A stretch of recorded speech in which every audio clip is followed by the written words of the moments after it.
귀한 찬양 감사합니다. 오늘 우리에게 주시는 하나님의 말씀은 신약성경 마가복음 11장 1절로 11절까지입니다.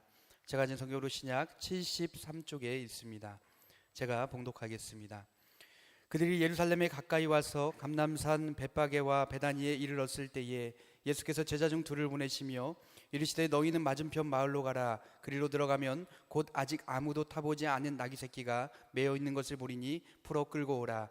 만일 누가 너희에게 왜 이렇게 하느냐 묻거든 주가 쓰시겠다 하라. 그리하면 즉시 이리로 보내리라 하시니 제자들이 가서 본즉 나귀 새끼가 문 앞 거리에 매어 있는지라. 그것을 푸니 거기 서 있는 사람 중 어떤 이들이 이르되 나귀 새끼를 풀어 무엇을 하렸냐 하며 제자들이 예수께서 이르신 대로 말한데 이에 허락한지라.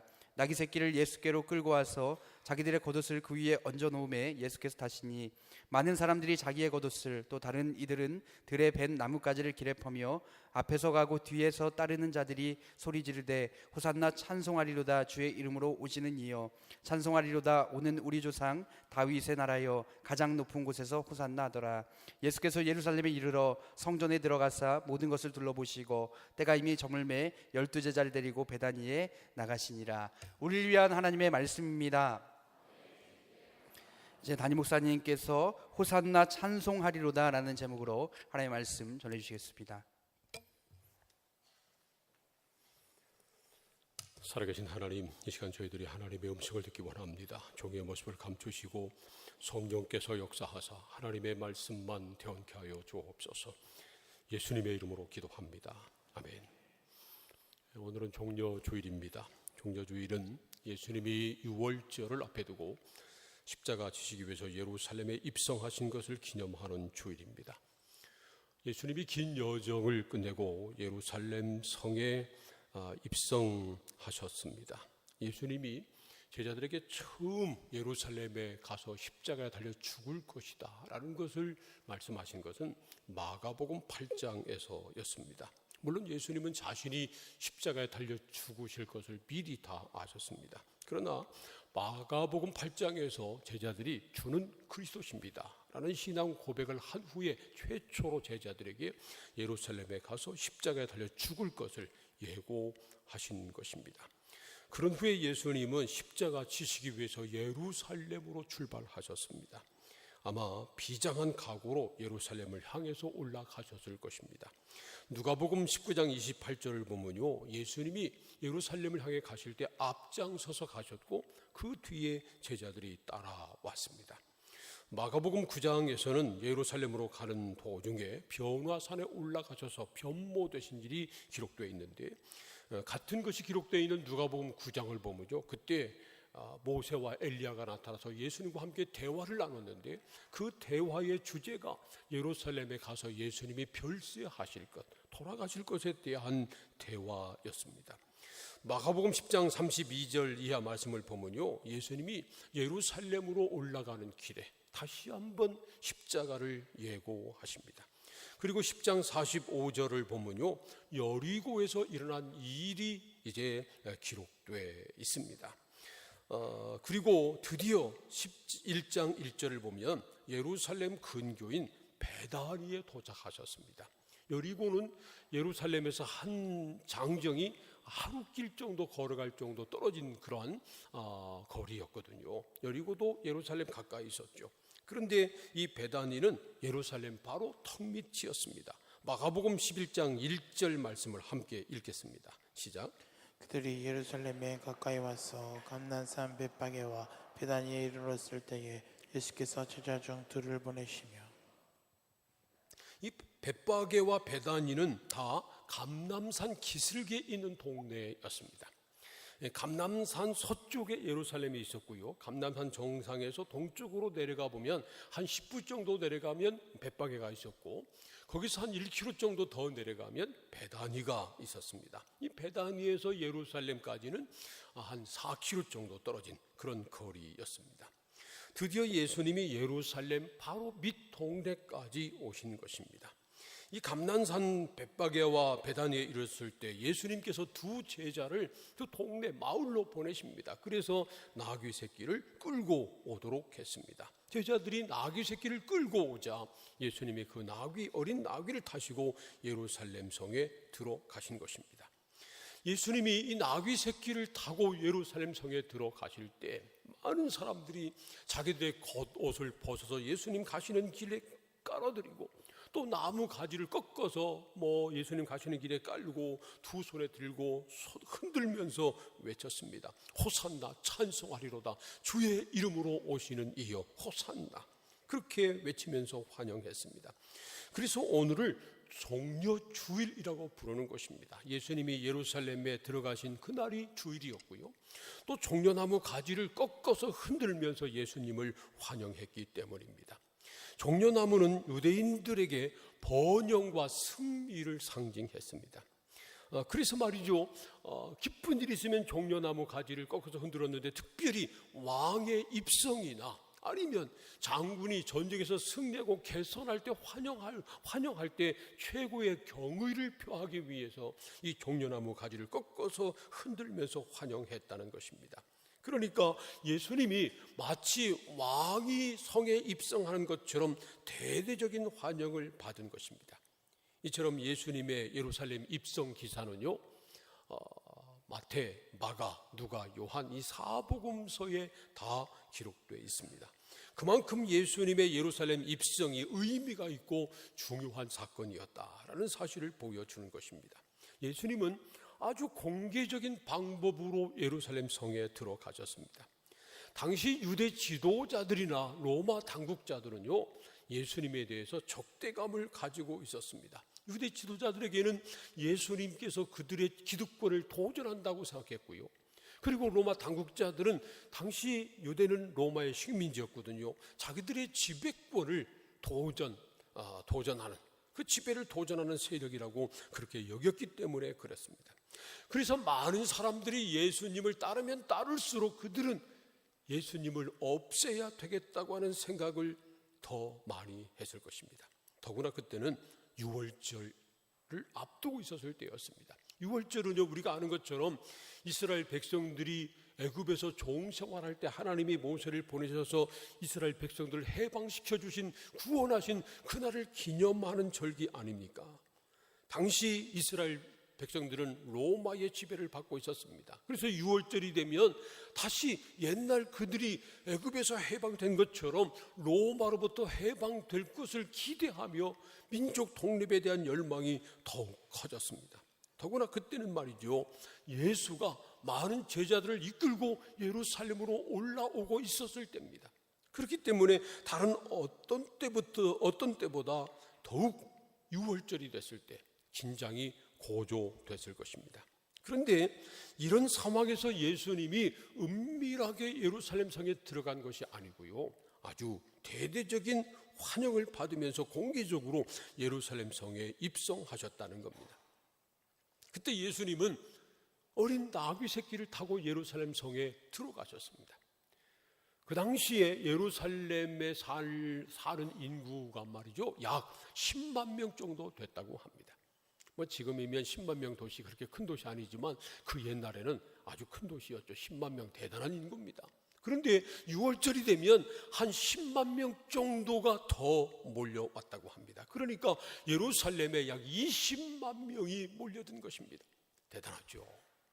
별의별 사람들이 다 왔을 것입니다. 그런데 그렇게 많은 군중 가운데 유별나게 눈에 띄는 한 사람이 있었습니다.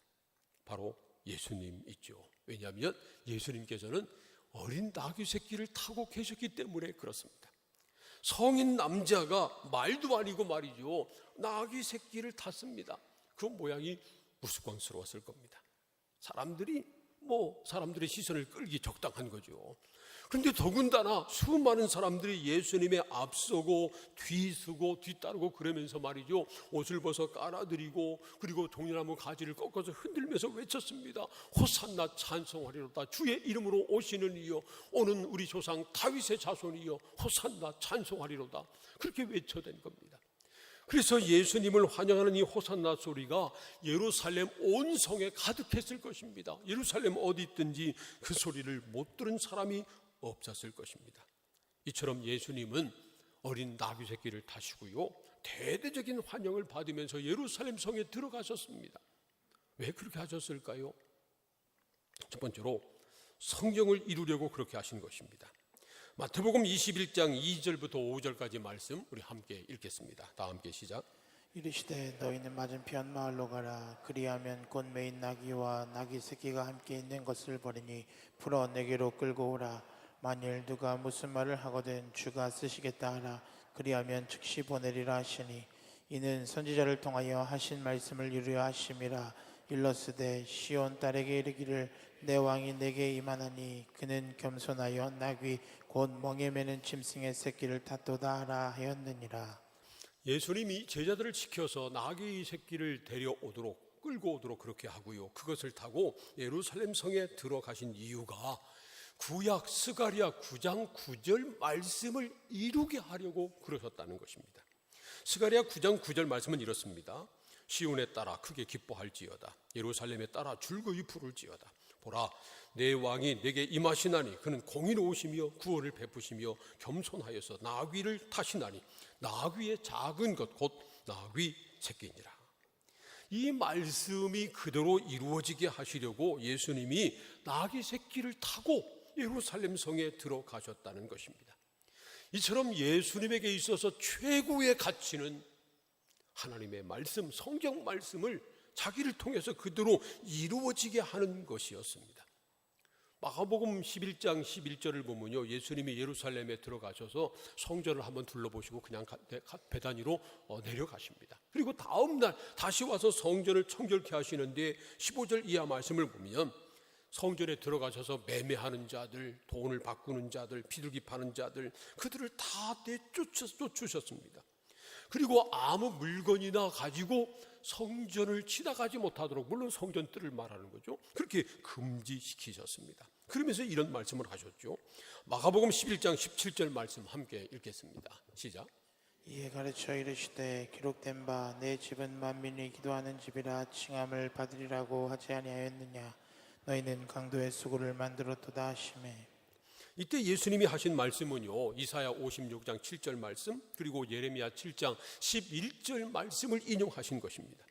하나님이 이사야, 예레미야 선지자를 통해서 하신 말씀이 그대로 이루어져야 되는데 너희들은 왜 하나님의 성전을 이렇게 했느냐? 성전에서 하나님 말씀이 이루어져야 되는데 이렇게 강도의 구렬처럼 만들었느냐? 그러면서 예수님께서 상을 뒤엎으신 것입니다. 그리고요, 마태복음 26장을 보면 겟세마네 동산에서 기도하시다가 예수님이 체포당하십니다. 그런데 그때 예수님이 순순히 붙잡히시거든요. 그런데 그 이유도 바로 하나님의 말씀을 이루게 하시려고 그렇게 한 것이었다는 겁니다. 그런데 이것을 모르는 베드로가 칼을 빼가지고요, 대제사장의 종 말고의 귀를 잘라버리고 말았습니다. 그때 예수님께서 그 귀를 만져서 고쳐주시면서 베드로에게 이렇게 말합니다. 내 칼을 칼집에 도로 꽂으라. 칼을 쓰는 자는 칼로 망한다. 그러면서 이렇게 말씀하십니다. 마태복음 26장 53절과 54절입니다. 함께 읽겠습니다. 시작. 너는 내가 내 아버지께 구하여 지금 12군단 더 되는 천사를 보내시게 할 수 없는 줄로 아느냐. 내가 만일 그렇게 하면 이런 일이 있으리라 한 성경이 어떻게 이루어지겠느냐 하시더라. 이처럼 예수님은 성경 말씀이 그대로 이루어지게 하려고 순순히 붙잡히셨다는 겁니다. 예수님에게 있어서 최고의 가치는 성경 말씀이 자기를 통해서 그대로 이루어지는 것이었습니다.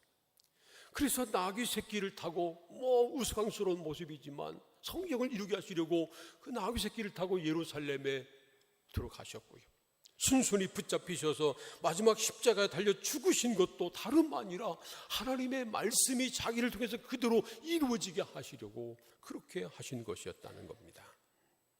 그러므로 우리도 예수님처럼 우리를 통해서 성경 말씀이 그대로 이루어지게 해야 합니다.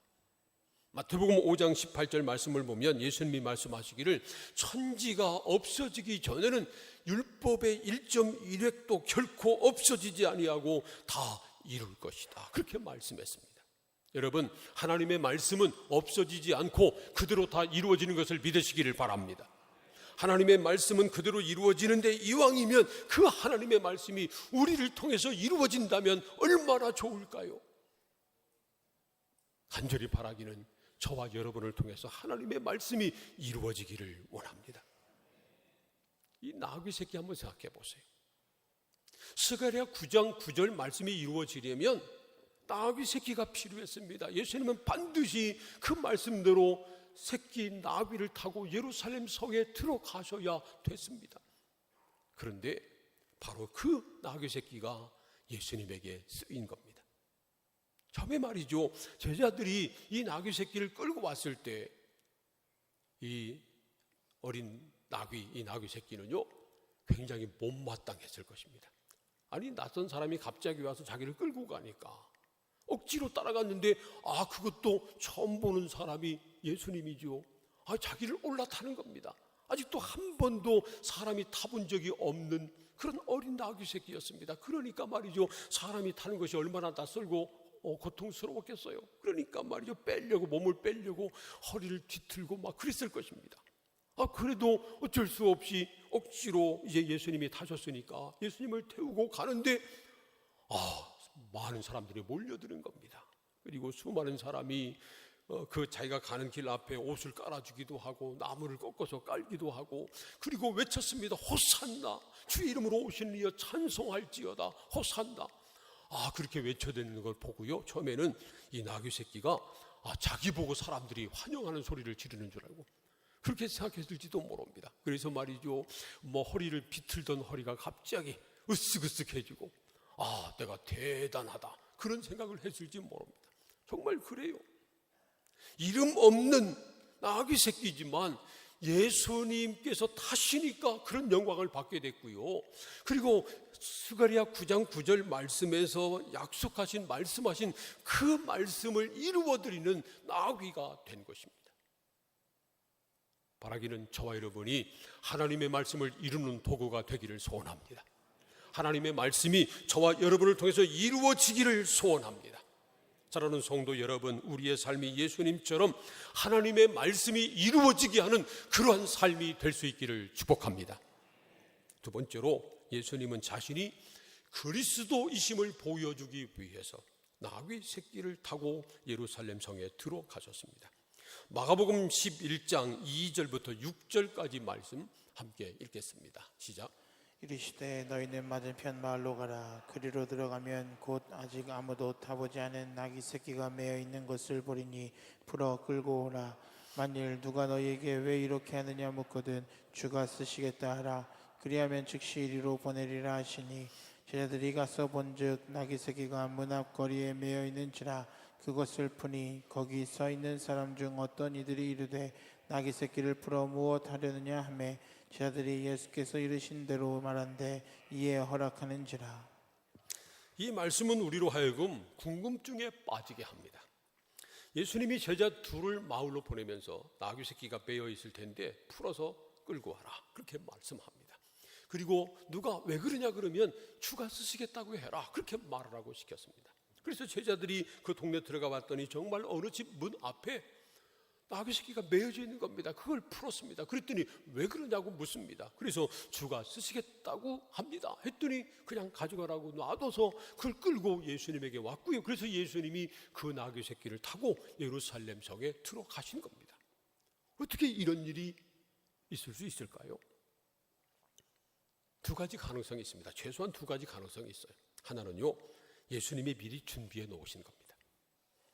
스가랴 9장 9절 말씀을 이루기 위해서는 나귀 새끼가 필요했습니다. 그러니까 예루살렘에 오시기 전에 예수님이 미리 사람을 시켜서 거기에 나귀 새끼를 준비해 놓으시고요, 내가 때가 되면 사람을 보낼 테니까 그 신호는 주가 쓰시겠다라고 하는 말이다, 이 말을 하는 사람에게 그냥 주시오.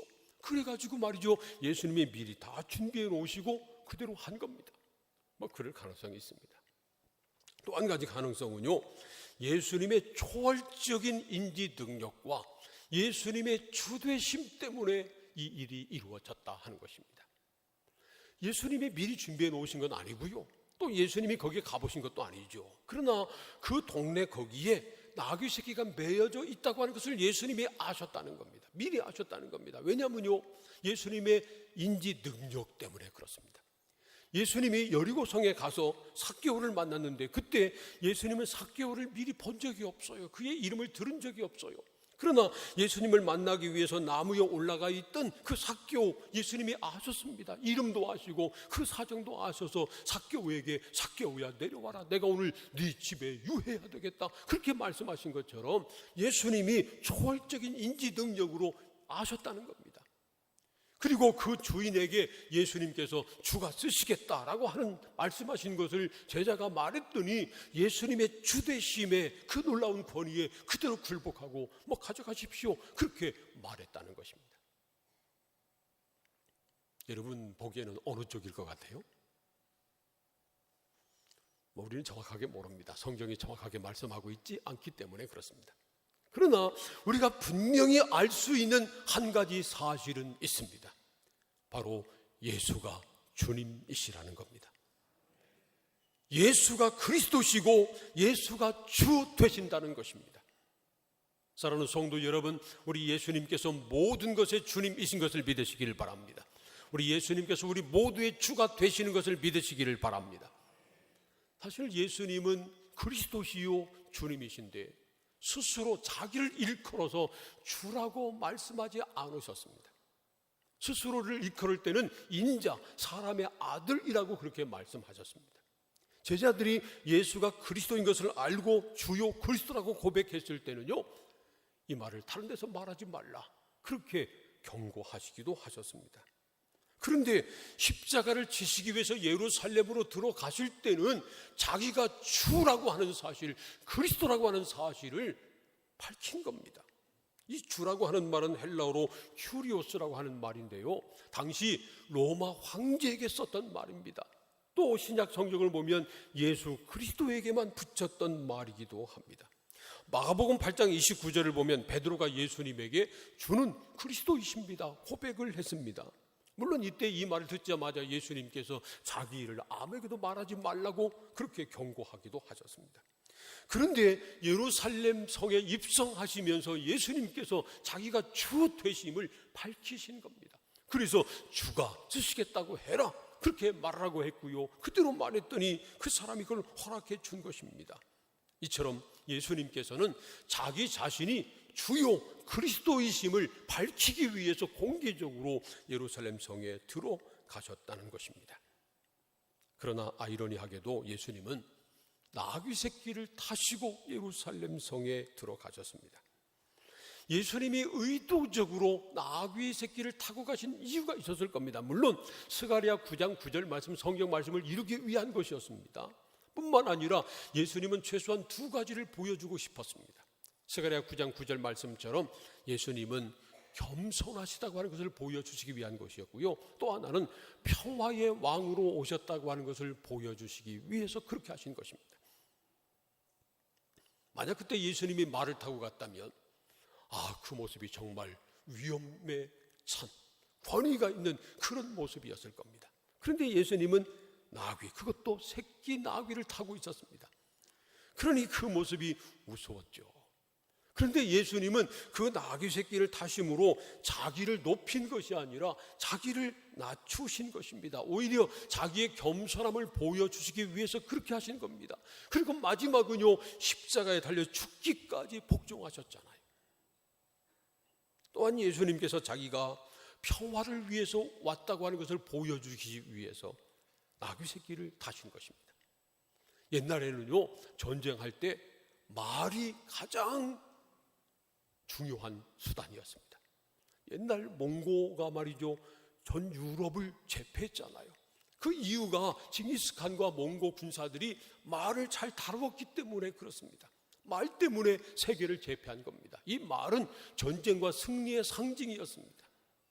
그런데 나귀는 평화의 상징이었습니다. 옛날 말이죠, 장군이 어느 성에 이제 가까이 접근할 때 말을 타고 가면 이건 한번 붙어보자고 하는 신호였고요, 나귀를 타고 가면 나는 전쟁하러 온 것이 아니요, 평화를 위해서 왔소 라고 하는 신호였다고 합니다.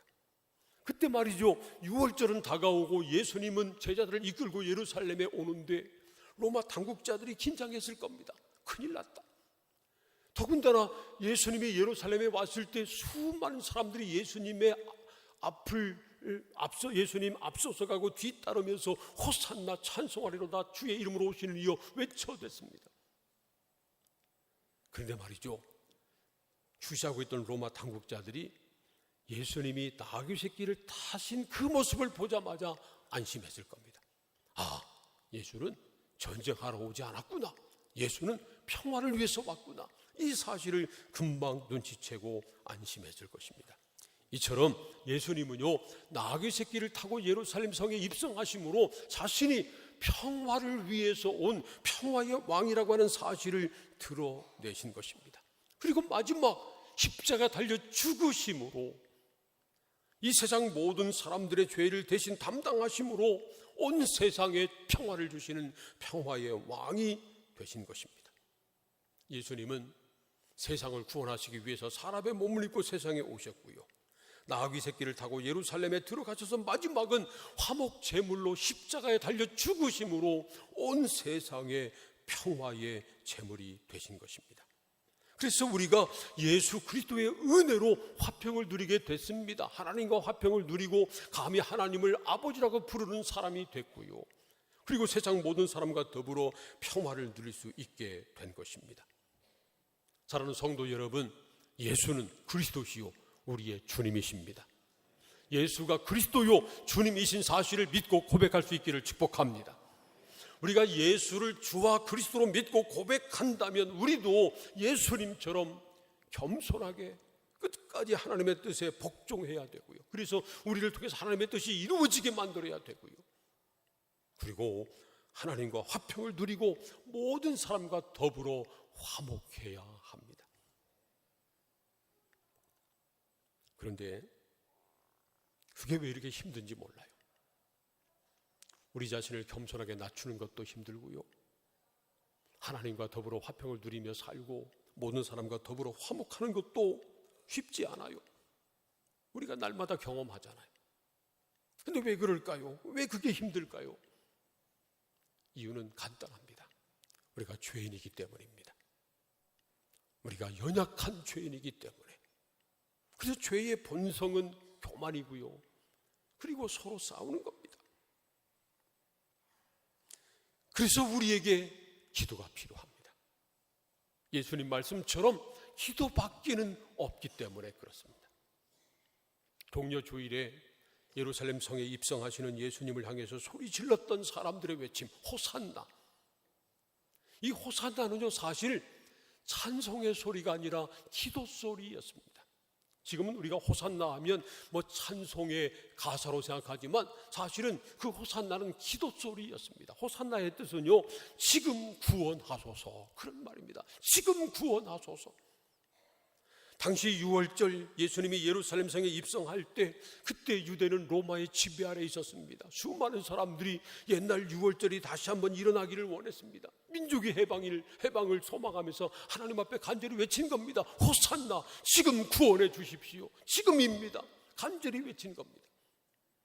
당시 로마의 지배를 받고 있던 유대인들이 얼마나 간절하게 호산나 호산나 외쳤을까요? 우리에게도 간절한 기도가 필요합니다. 지금 우리에게 가장 필요한 것은 간절한 기도입니다. 나 자신을 위해서도 기도해야 되고, 내 가정을 위해서도 기도해야 되고, 우리 교회와 한국 교회를 위해서 기도해야 되고, 이 나라 이 민족을 위해서, 온 세계 열방을 위해서 지금 우리는 기도해야 합니다. 특별히 이번 주간 고난주간을 맞아서 우리가 고난주간 특별 새벽 기도회를 합니다. 다른 때는 새벽 기도에 잘 못 나와도 이 고난주간 한번 결단하고 새벽에 나오시기를 바랍니다. 특별히 다행히도 올해는 새벽 기도회가 30분 늦춰져 가지고 5시 반에 하잖아요. 이 새벽에 30분은 얼마나 큰지 모릅니다. 한번 결단하고 나와 보세요. 이번 특별 금요 기도회, 고난주간 특별 기도회, 또 성금요 기도회 주제는요, 세상을 변화시킨 한 주간이라고 하는 것입니다. 우리 예수님께서 예루살렘 성에 들어가셔서 고난주간 한 주간 보내시고 마지막 십자가 달려 죽으시고 다시 사심으로 이 한 주간 동안 이 세상을 바꿔놨습니다. 세상을 변화시켰습니다. 물론 우리가 한 주간 깨어 특별 새벽 기도에 몇 시간 나온다고 그래서 우리가 이 세상을 변화시킬 수는 없습니다. 그러나 최소한 우리 자신은 변화될 것입니다. 우리가 변화되면 가정이 변화되고, 내가 변화되면 교회가 변화되고, 우리 가정과 우리 교회가 변화되면 이 사회가 변화되고 온 세상이 변화될 수도 있습니다. 사랑하는 성도 여러분, 이 고난주간 특별 새벽 기도에 깨어서 기도함으로 나 자신을 변화시키고 세상을 변화시키는 능력 있는 그리스도인이 될 수 있기를 우리 주님의 이름으로 축원합니다. 기도하겠습니다. 다 함께 통성으로 기도하겠습니다. 오늘 주신 말씀을 새기면서 기도합시다. 하나님, 예수님께서 그리스도시요 바로 나의 주님이심을 믿고 고백합니다. 예수님처럼 우리 자신을 겸손하게 낮추게 하시고, 그리고 예수 그리스도를 통해서 하나님과 평화를 누리고 온 세상 사람들과 화목한 삶을 살게 하옵소서. 이를 위해서 고난주간 특별 새벽 기도에 깨어 기도함으로 이런 은혜를 누리게 하여 주옵소서. 다 함께 통성으로 기도하겠습니다. 하나님 감사합니다. 우리 예수님께서 십자가 지시기 위해서 예루살렘 성에 들어가셨는데 나귀 새끼를 타고 겸손하게 자기를 낮추고 평화의 왕으로 예루살렘에 들어가셨습니다. 예수님은 마지막 자기가 주이심을, 그리스도이심을 밝히고 공개적으로 예루살렘 성에 대등히 환영을 받으며 들어가셨는데, 하나님, 예수 그리스도를 주로 믿고 고백하는 우리가 예수님을 따라 살게 하여 주옵소서. 예수님처럼 우리 자신을 겸손하게 낮추고 예수로 말미암아 하나님과 화평을 누리고 온 세상 사람들과 화목을 누리고 살아갈 수 있도록 도와주시고, 이를 위해서 이번 주간 깨어 기도하며 하나님의 은혜를 받아 누리는 우리가 되게 하여 주옵소서. 예수님의 이름으로 기도합니다. 아멘.